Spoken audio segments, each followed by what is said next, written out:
Jamaica has just experienced an earthquake. The preliminary measurement of the earthquake is that it's approximately 5.6 in magnitude, centered somewhere in Buff Bay in Portland. The damage assessment so far is that damage has been minor, but nevertheless, we are taking all precautions. All the necessary protocols have been activated. Here at the office of the Prime Minister, the NWA will be doing an assessment to ensure that the building is safe for Cabinet to resume. At this point, I want to say to all Jamaicans, remain calm.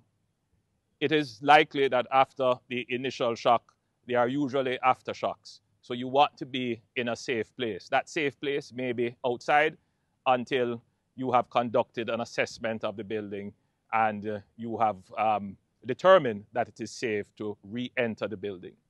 Again, remain calm, follow all the protocols regarding earthquakes and general safety.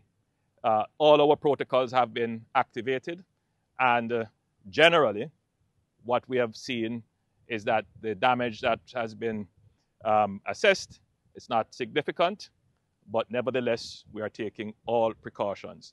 Just to be clear, we have experienced some break in electricity and communications, but the report so far is that most have been restored. Our airports are open and we have not received any reports of death. And so we give God thanks for sparing us the worst.